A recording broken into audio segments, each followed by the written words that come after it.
here you are Here I am. at my home, having a cup of coffee with me and getting recorded. That's who would have a imagined? huge coincidence because let me tell everybody, I wrote an article about the next stage of democracy and how technology is going to change the way we look at our countries, the way we look at this global movement of democracy, which I think we've really not realized, and left it on my LinkedIn for a long time. If all the LinkedIn guys here and other followers, if they look at my LinkedIn account, it's been lying there for almost a year and a half. It literally was waiting for Adam Jacoby to fly from Australia. It's not a coincidence that he flies from Australia. And here in my home, I'm thinking of getting it printed somewhere. I sent it to some newspapers. It gets printed in number one newspaper of Jammu and Kashmir, talking about the old systems versus the new, etc. And of course, I have written about my vote, and I've written about Adam, particularly giving reference to Huffington Post because that's when I heard about him. But I had really not Googled him till then. I just wrote it. And then this article was also picked up by an online publication in America. And they ended up Googling him and finding his Twitter handle. And they tweeted to me and to him both. And Adam, At it which was point so I'd never heard of funny. you. Exactly. And I'd never seen the article. And we had no idea who we are totally strangers, just virtually believing in something that is universal, that's happening. And he retweets, and I look at him, and I look at one more tweet, says he's in Delhi, and we start talking. And now we're here. The first and foremost thing, I want to contextualize the article that I wrote about. We believe in this shift that's happening in the universe, and it's going to impact our country. It's going to impact every region. When we look at the problems of 1900s, right? We are looking at problems of industrialization, education. They were absolutely different from the problems that we see now, which is global warming, climate change, terrorism, etc.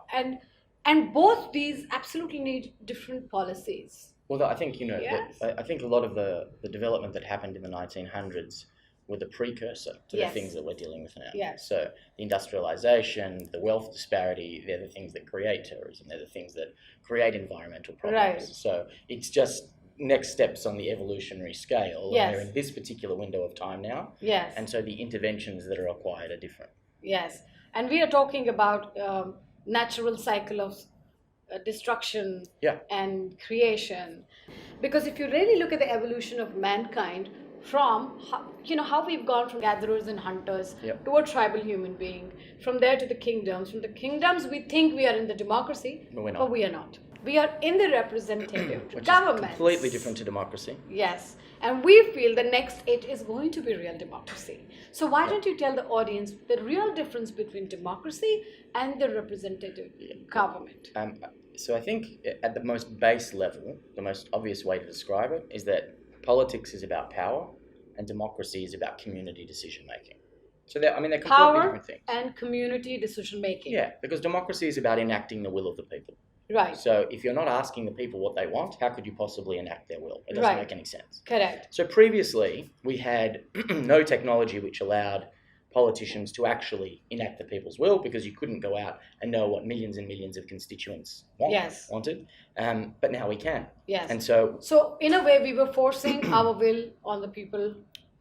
Well, no, I don't know that we were forcing our will. I think we made necessary compromises to the operating system because we had no alternative. And so we said, well, we can't speak to everybody, so rather let's elect somebody who speaks for those people. And for a period of time, that makes sense. But we've moved on. And because that person who's represented and who is actually speaking for the people now is somehow, it's not a blanket statement, taking advantage and exploiting the system for power. So this is a different challenge. So whilst we had a system that worked in theory, notionally, given where we were from a technological perspective, what's happened since that has been built? So I'll give you an example. My grandmother's 101 years old. Yeah. When you talk to my grandmother about the world that she grew up in, literally everything has changed. leisure, communication, work, travel, transport, everything is different. We govern ourselves in exactly the same way. So here we have this mechanism that's meant to be the best way for us to make decisions as a community, and it was built for a world that doesn't even exist anymore, and yet we expect that it can still do the right thing by us. And so representative government made sense for the period at which it was invented.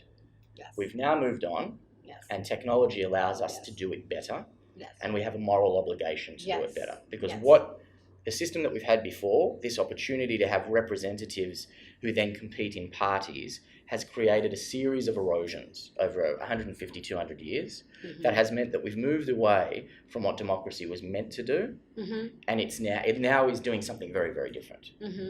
And so these representatives that we choose, that we vote for, right, and who become our voice in the parliaments, who become our voice in our constituencies and in the government for a policy change, or for that matter, for any lawmaking, these representatives are connected with certain ideologies of these parties. Correct. They're allowed to take money and be bought. They're allowed to build a career in politics rather than a civic service. There's a whole variety of erosions that have taken place. So they're also driven by emotions. They're also driven by ideology. They're really driven by everything else but minuscule of data, facts, and what really the public wants.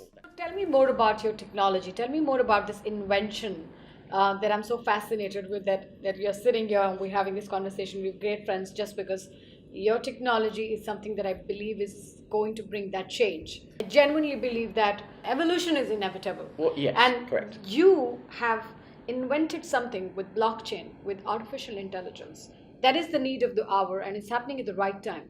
Yeah, so I think, I hope so. Maybe explain. Yeah, look, so I think the first thing to say is that the technology is just the tool at the end. I think the reason my vote is catching on... Technology is tool at the end for evolution. So the technology can't solve for the democracy problem. Right? It's just an enabler. So it has benefits like efficiency and security and auditability and a whole variety of other elements which are important. But what it can't do is actually fix the inherent political problems. And so there are a lot of political scientists around the world who have been working on democracy as a model, and there have been technologists who have been working on the tech layer band-aid. And what we have done is spent 8 years putting those two things together to try and come with a much broader ecosystem change. And so the sorts of things that my vote are about, first and foremost, we say that no policy can be created unless the people have had a voice. And the people deserve a voice on every policy issue. And so rather than having people who decide for us, I vote you in, you're in for a number of years, you make decisions on my behalf, I can now make decisions on every major issue on my app, on the blockchain, so that you, my representative, the person in Parliament, can see exactly what I believe, but more importantly, can see what the majority of your constituency believes. So in my vote, nobody can take corporate money, lobby group money, so we're removing money from politics. Any individual donation is 100% transparent in real time, so you know who's giving money, and there's a complete disconnection between the donation online and how the policy formation process works. So you can't buy an outcome, it's not possible to do. So this whole thing of politics is rich, is going to go down the drain. All those people who are only doing politics because they wanted money, not happening. Well, there's those anymore. People, but there's even worse than that. There are the people who are already rich who can buy politicians to give outcomes that don't serve the people, they just serve themselves. That's going to end as well. It's inevitable, it has to end. It's unsustainable. So the other thing that becomes important, though, is how you frame these conversations. So have you also come across people who you've been meeting in our country, that India is really not the right place for you, for example, saying that, you're talking about policy making, and you're talking about law and litigation, all of that, which a lot of Indians may not know. Specifically, we are talking about some people who really live in far-flung areas, probably are not well educated or do not have higher education. So how do you deal with that? Okay, so to answer your question, yes. There are many people who have said, we love this should come here. And there are many people who have said, there's no way this can work. I've heard that for 7 years, so that's not a problem. And I think it's true that there are, every nation state, every nation, every citizenry has its own challenges. Trying to roll this out in Australia is different to the US, is different to Scotland, is different to India. They all have their own challenges. And there is no question that the multitude of languages here is a challenge. The caste system is a challenge. The tribal nature of some areas is a challenge. However, I also, and the illiteracy is an issue. That's probably the greatest challenge. Right. However, to start from a position that says it's all too hard, so let's not do anything, is the greatest failure of leadership imaginable. Because if you acknowledge and if you accept that the way the system works now is not the best way it could work, and as a leader of your country, an elected official, your job is to lift everybody, not just hold your own position, then your first responsibility is to start to try and solve those problems. And I've had several people in very high positions in the 2 weeks I've been here just tell me it's too hard. It can't be done in India.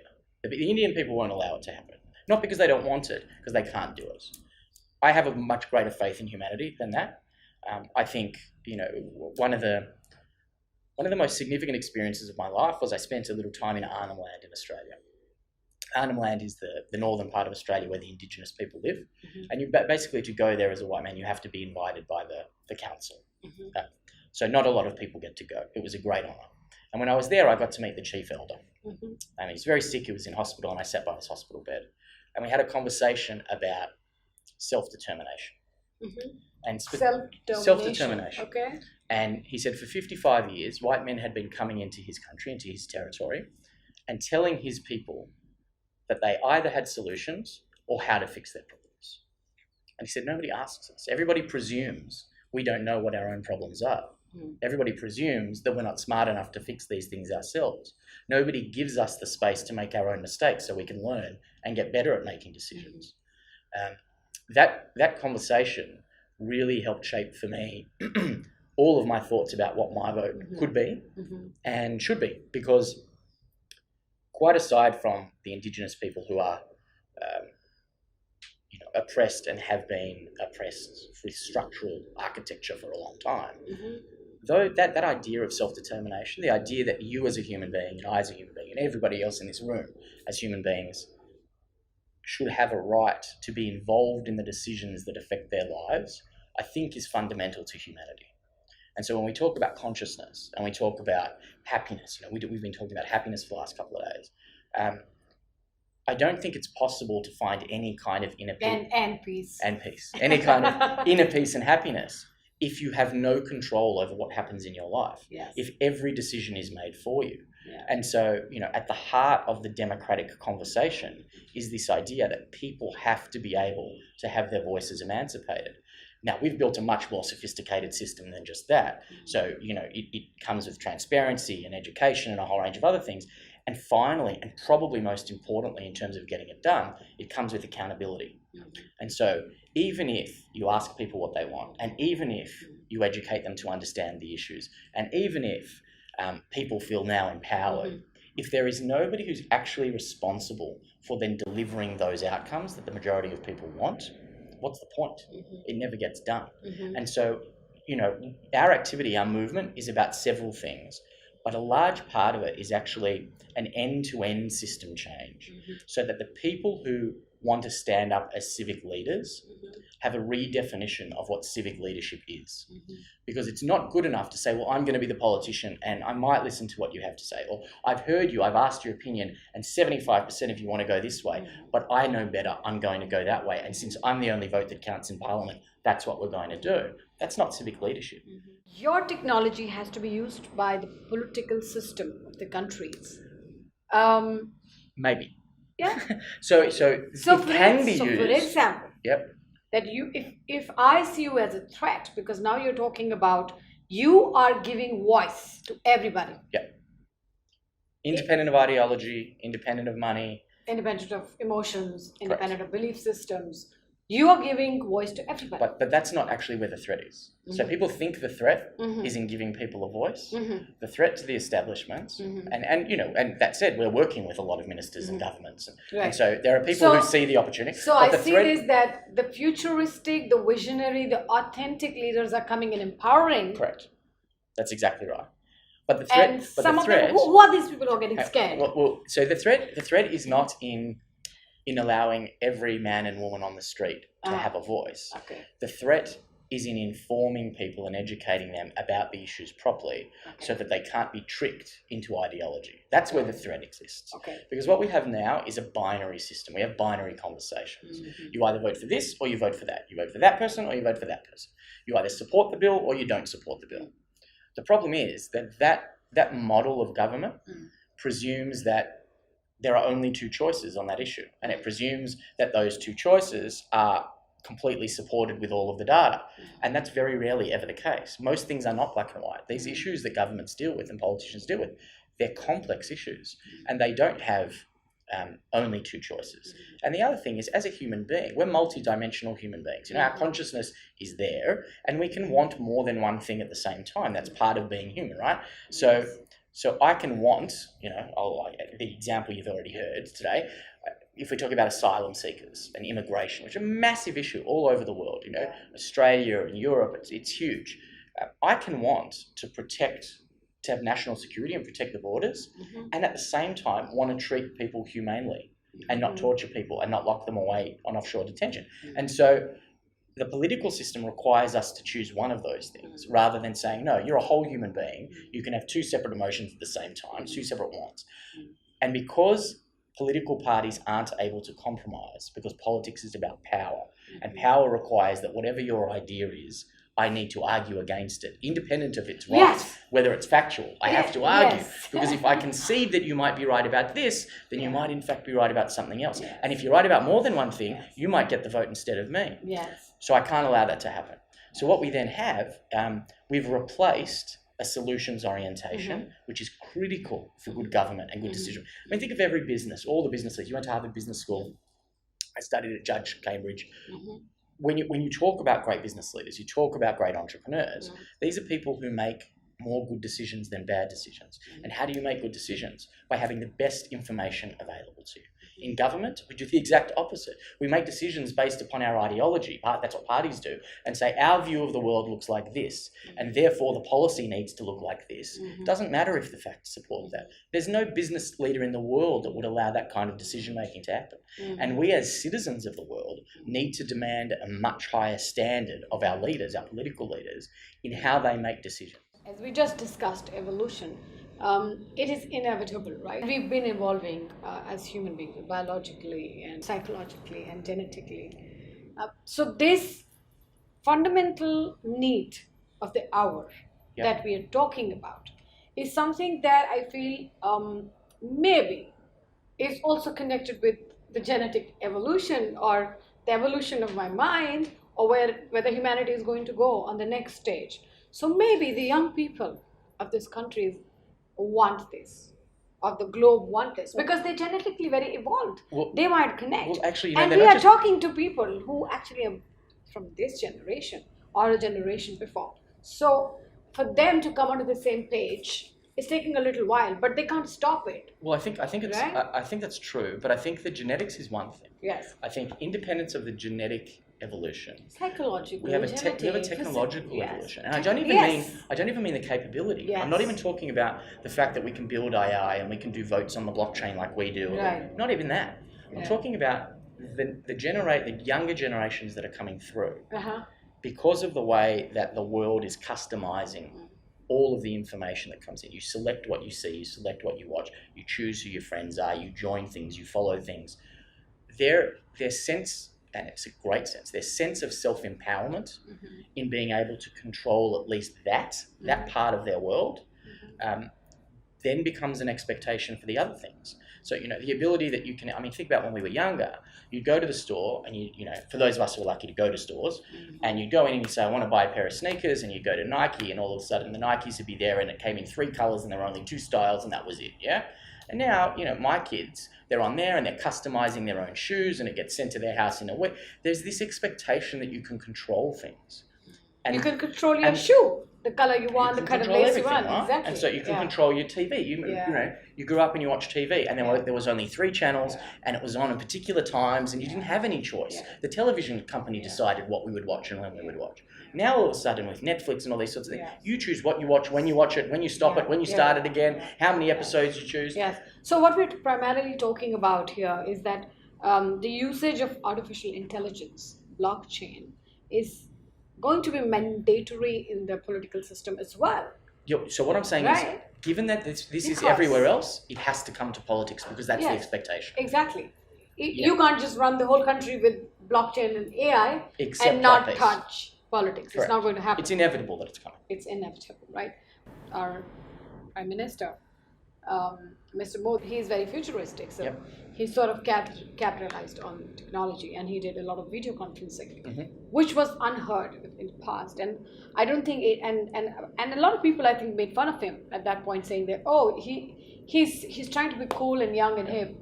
He's trying to connect to these people, but he actually saw what was coming in the future, and that's the requirement, because now that's what I do on my phone. I would like to be informed. So this whole culture of keeping a segment uninformed or not well informed is diminishing on its own, because you know what, they have all the time on the world and they have every information on their phone, and everyone in my country is also using a cell phone, no matter which strata they belong to.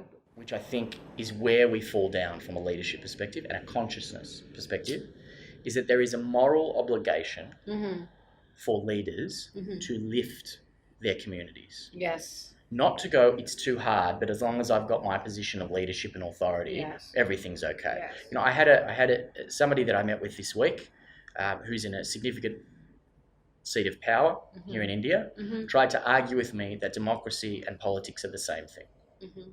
That is a frightening idea to me. Anybody who actually is meant to be representing the people and whose perspective is that politics as it is played today is genuinely democratic, either doesn't understand what democracy is or understands and doesn't care. Both of those things are frightening. So I think, or cares but is not supported by the people in that moment. So either way. But this is the thing about that's an interesting thing. So the idea of being supported by the people, right? And this is the conversation we have with governments and officials and leaders, is they talk about, well, you give the power to the people and all of a sudden the people decide, and what if they don't like what I'm doing? I said, well, if you're obligated under the moment that you're accountable to that outcome, what is the best way to get re-elected than to always do what the people want to do? You're informing them, you're allowing them to make their own decisions, you're tying them to their decisions. And all of a sudden, who's going to throw you out for that? The reality is now you have to make promises you can't keep just to stay there. And every time you do, the trust erodes further and further. And the relationship between the governing and the governed erodes even further. What we need to do is get to... So there's no escape from... No, it's a self-perpetuating problem. Exactly. There's no escape from what you promised, because you have to deliver. Because you set it on a platform which actually is gone to everybody. It's transparent, 100% transparent. It's 100% transparent. And you can't say you never said it because it's on the blockchain, so it's going to be there forever. Forever. So these are the things, it's a re-architecture of the entire ecosystem, end to end. You can't make individual interventions or the rest of the system will just wash right over it again. It has to be a complete change, and complete changes are hard. Like we use as an example, one of the guys who sits on our board, who's a brilliant young guy by the name of Adam Grenier. He's a very senior guy at Uber in San Francisco for a long time. The reason we wanted to talk to him, or met with him, a mutual friend introduced us, is because when we were thinking about how are we going to make Miva work. So we knew what the model was, we knew the philosophy, we'd done the research, we've tested it with prime ministers and presidents and political professors from around the world. Yes. But the challenge actually isn't the idea, because anybody who looks at the design of the ecosystem that we've built will say, well, that's much better than what exists. What inspires you to do this? Of course, one is this, that you want to make. We see the change, we see the evolution. Actually, but everyone else is seeing that. It was actually kind of selfish, to be honest. So everybody else is seeing it. Some people are accepting it, some people are not accepting it. Yeah. But there has to be a deeper purpose, and there has to be a soulfulness in this whole movement. What is that? Well, for me, it's a little bit selfish, because it's actually just about being a father. So after that conversation I had in Arnhem Land that I told you about, I thought about what that meant and what, the example of self-determination. So you're a thinker. I'm thinking for my children, so I've got 4 children. What kind of world is my children going to grow up in? Okay. So are they able to make their decisions? What kind of things are being decided on their behalf without their involvement that will deeply impact their potential and where they could go and what they could do? So in India, we decide everything. Can I tell you? The kind of clothes you should wear, the colors that suit you, the kind of pants you should wear, the shirt you should wear, how it should be buttoned. But I'm not even talking about those things. I'm talking about the education system forget all and of that. transport. That you can't even, that doesn't happen in majority of our country, okay? You will do science because I was really good in science. Or you will become a pilot because I couldn't become a pilot. So you have to fulfill my dream. Or, you know what, listen, your competition is with the neighbors. Elder sons. And you know, trust me, it's not even like with your peer group. It's like the elder son. Look at the role model, you know. Yeah. So things like that. So we have been driven like that. We drive our young kids like that. This country is going to be the youngest by 2020. Yeah. Everybody talks about it. But what kind of? But this is the thing. But what kind of world are they going to grow up in? Exactly. What kind of India are they going to grow up in? Exactly. If the decisions that are getting made on their behalf are being made by people who don't know what they want. And imagine a country where it's the average age is 29. Okay. Yep. And these are the guys who are taking decisions not only for themselves, but they're also taking decisions for the nation. Mm-hmm. Now you have a 29-year-old who's never taken a decision for himself. Mm-hmm. And you expect him to take a decision for the country, for nation, for policy, for litigation. Yeah. You expect him to give fairness, be fair, be just, be equal. How's that going to happen? Well, it only happens through informing and educating. Exactly. That's the only way it happens. Exactly. And imagine the difference. So, we talk about consciousness, we vision, we imagine how things could be. Imagine 500 million young people who are uneducated, who have no control over their own lives, and who feel despair because the country and their opportunity, their potential, can't be realised. Yeah. And then imagine 500 million young people who are being educated every day and have a voice every day about what happens to them, and can say and can see somebody listening to them, even if they don't get their way, because democracy is not about getting your own way. It's about having an opportunity to say where you want to go. And sometimes you'll be in the majority and sometimes you won't. Democracy is not about getting your way. Yeah, that's what politics is about. Yeah, that's politics. So politics is about getting your way and doing whatever is required Democracy for your way is to be about the way. Being able to express your opinion and then look at every other opinion, look at all the perspectives and be aware of making a choice of the best one that suits everyone. And for the greater good of all. And, well, this is the thing though. In a perfect world for you and I, that yes, I would say that, 100%. Yes. For some people, they're not concerned about the greater good of all. They're concerned about themselves. And in a democracy, that is your right. Are we not having this inbuilt consciousness in the next generation? They are not going to be like that. This argument that we are having is because we have a conflict right now between that generation and this generation. Yes, we're trying to build. That's the biggest challenge in politics now. Right. It's not left and right, it's old and young. That's so we're building that bridge. We're trying to raise awareness. But those guys will have less friction than what we are having. They have the potential to have less friction. They already, exactly. But that's a choice. So they already think that it's passé. Let me give you my example. So when I was growing up, I don't think I ever voted. Yep. But I wasn't, because one is I never understood. I would just say, I don't like politics. Yeah. I hate it, because that's how I grew up. Bollywood is bad, politics is bad, hoteliering is bad, all of this. Every industry was bad, except then, getting into an institution, becoming a doctor or a teacher, right? Everything else was labeled. So I come from that generation. So I never voted because I never understood politics. And I never followed it because I was frightened about it. I had this huge perception that it's not good for me. Mm-hmm. Politicians are bad. Politics is bad. It took me 38 years in my life to understand that there is no country if it does not have government. So it's important, okay? So I got to follow this. And I got to know who are these people who are taking decisions on my behalf. What is their ideology? Where do they come from? What is the data when they go on the stage and give $1 million speeches? What is the data? Are they talking facts? Or they just still... they're picking the facts that suit them. Exactly. Picking the facts, misrepresenting the facts, not speaking the truth to us. Yep. And what is the opposition talking about? And do they have a real-time argument? Mm-hmm. Or are they just fighting? Yep. Have you seen how Indian Parliament works? Have you seen how people fight? Yeah, well, that's the same everywhere. They think it's democracy. That's the same everywhere. Just because they shout. But you know what the irony is? Think about but democracy also says you got to respect when somebody is speaking. You listen. Listening is going to be the most important thing in democracy. Democracy is about listening. That is democracy. But the only time, and this is the same in our parliament, in yours, the only time political parties agree with each other is when it's about protecting themselves, increasing their own salaries, making sure there's lack of transparency on the way they make decisions. Then they're in 100% agreement. Right. So I was saying, I never voted, okay? And then when I voted, for example, I've just voted twice or thrice in my life. Is when I started following up. Okay, now, because I saw, I don't want to name it because if I keep naming, people might think I'm trying to promote a party. Yeah. But then I saw one particular leader who I sort of connected with, and I thought, that's a real change maker, I would go and vote. But besides that, when I used to go and vote, I was like, okay, it was literally like, where should I vote? Who should I vote for today? I have to vote.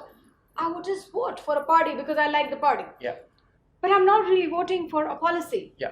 That's impacting my life. The party is not impacting my life. What's impacting my life is how I'm treated in the law and order. How am I treated when I need a particular policy? That's economy. But you know what that problem Jobs. is? But you've just articulated. Education. You've articulated the exact problem with Infrastructure. politics. You voted for a party because you like one thing, right? Because there was no choice. But even if, let's say for a moment, you did it differently. Let's say you said, I'm really passionate about education. I'm really passionate about infrastructure, whatever it is. And this particular party, for me, has the best solutions or for to that this problem. Particular guy, that person, this particular representative is actually campaigning because he on says on that issue. But here's the problem. And that person is going to make 1,000 decisions in the next few years that you don't know what they're going to do. Exactly. And they don't know what you want. Yeah, exactly. And so part of what we're asked to do is continually compromise who we are and what we believe for one thing here or one thing there. Or I like their social values, but I don't like their fiscal responsibility. Or I like the way that they run the economy, but I don't like how they treat all of society. And so we're constantly compromising. I should have multiple parties. I should have multiple people. Well, no, you don't need to do that. Because on our system, on every issue by issue, you can say what you want. Yeah. And in that way, we're all different. I should have multiple policies primarily. Yeah. I should have multiple things to vote on. That this is what I would like to see. Or this is how I would like India to improve. This is where I think we can do a lot of work. And trust me, if everybody started doing their job properly, I don't think we would But even independent of doing the job. So think about this. Yeah. All the people in the room, think about your kids, think about your in-laws, think about your husband, think about your friends, anybody you know, everybody you know. Is there any person in the world that agrees with you on everything? No. Of course not. No. And yet what we do is we go in politics and we go, right, you're the representative for the next X number of years. Every decision you can make on my behalf. You don't need to talk to me. I'm not holding you to account. You do whatever you want in my name. It's insane. It is. So what we're now saying is technology allows us to individually represent ourselves as we actually are on an issue-by-issue basis, where we're enabled in the same platform to be educated on the issue. And that does not mean we are criticizing any of the old systems either, because they had no choice. There was no technology. We don't care who. This is the thing about my vote. And there was no technology. I think it was impossible to reach to 1.3 billion people, right? So obviously we were going through this change, but we did not have access to we didn't have the tools. We didn't have tools. So what we are saying here literally is that now we have a tool. And please come forward and start using it. Correct. So that your policies are driven by this data of in actuality of what that citizen of that particular geography wants. And let's take it up to a higher level of consciousness now. Okay? So you're 100% right.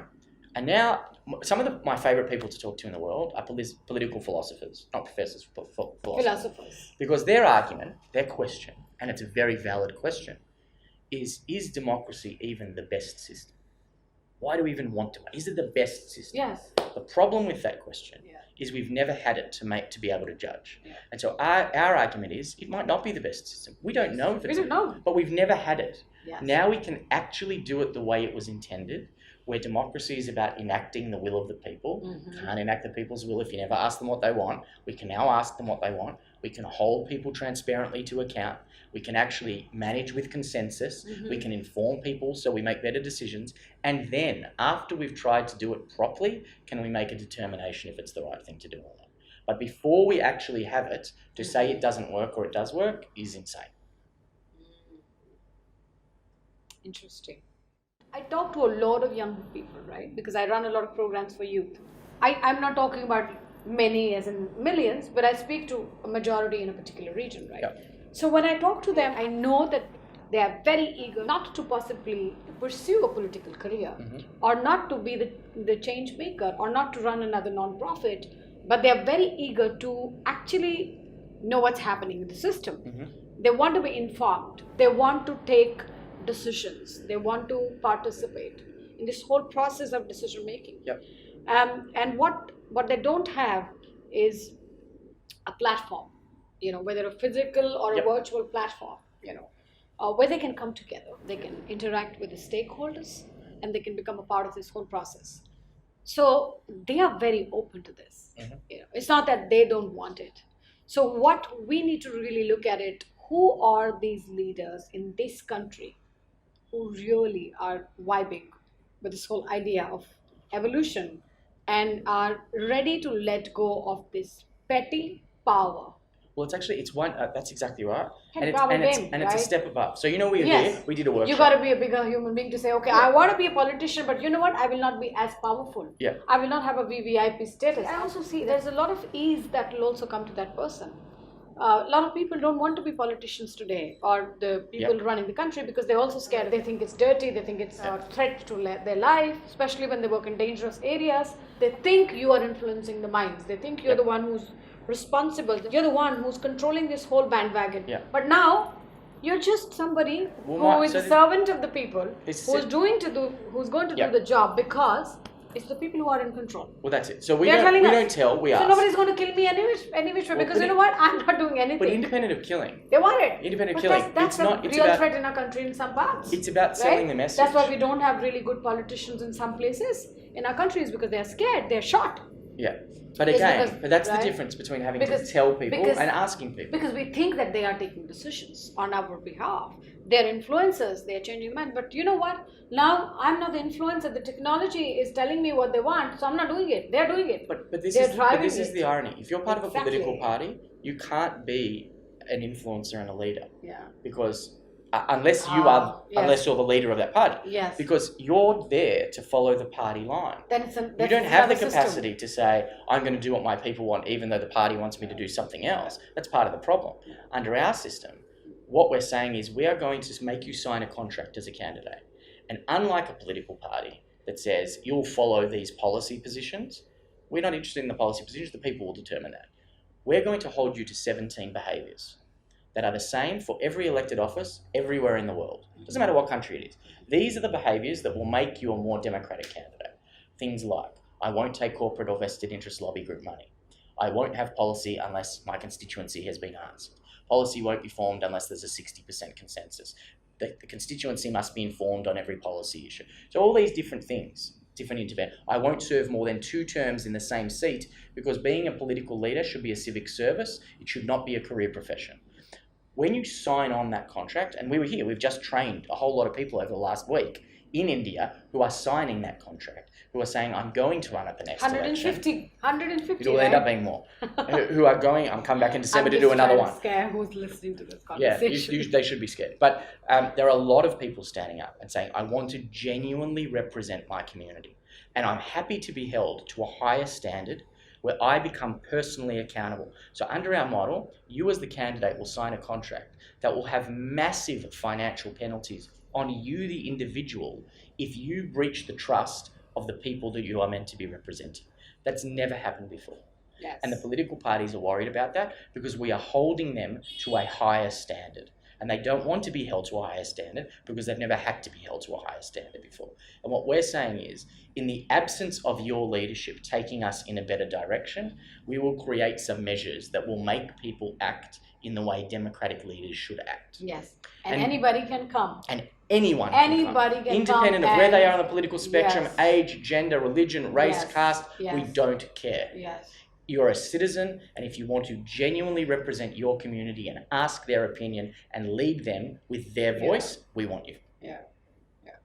So we are talking about literally a democracy driven by goals. We're driven by destinations. Right, by destinations, by where are we going and how are we headed towards that. It's not that we didn't have a destination before. I'm sure we did. With the old systems. I'll give you a really layman's example. When we were in kingdoms, and someone spoke of democracy, or whatever democracy we're talking about right now, they were shot, they were pushed and said, are you mad? Like, there are some countries that still have this. And they're like, put them behind the bars and all of that, right? Yeah. Because it's unheard of, it's unimaginable. And they're still fighting with this change, right? But then it happened. In some countries it happened, and I'm sure even there, wherever it's not practiced, it will come one day. One day revolution will come. And they also think that the tribals were dumb people. They also think that they could not capitalize on a lot of things like trade and economy and all of that. And they were so possessive about their geographies that anybody who entered, they would kill them, right? But then they looked into opening the borders and became kingdoms, right? So similarly, so at any stage in the evolution that we are in, we always think that the future that we are talking about is not possible. And we always think that somebody who's below. Wasn't it Gandhi who said it's always impossible until it's done? Exactly. So the moral of the story here of our conversation today is that wherever we are, the people below us were not fools. They did what was best available, best possible in their capacity. But what we see coming is also not something that is foolish. It's happening. Yes. And you can't change that. Correct. So how we can get to the best result, how we can go and become this change is only when we understand that we have to evolve, and we have to look at the history and say that this is happening and I better become the change. I better go with it, because evolution is a very powerful force. If you don't go with it, you'll burn with it.